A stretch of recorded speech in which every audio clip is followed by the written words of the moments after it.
Viabilità Srl gestirà le strade della provincia di Vicenza per altri 15 anni. È stato approvato dal Consiglio provinciale il contratto di concessione di servizio con cui la provincia affida alla società di cui detiene il 95% delle quote, il rimanente 5% è di Veneto Strade SpA, il servizio di gestione delle strade provinciali.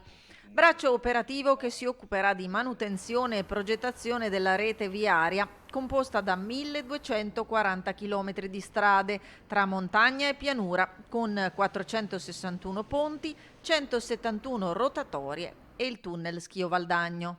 Viabilità ha attualmente in corso di progettazione opere nelle varie tipologie per circa 50 milioni di euro, proprio poco meno di 50 milioni di euro. Progettazioni che riguardano l'allargamento della strada del Costo, il ponte di Debba, il collegamento tra il nuovo casello della superstrada pedemontana veneta e l'alta valle dell'Agno, il ponte di Roana. Per far fronte a tutte queste opere, Viabilità sta anche avviando una serie di bandi di concorso per integrare la dotazione organica.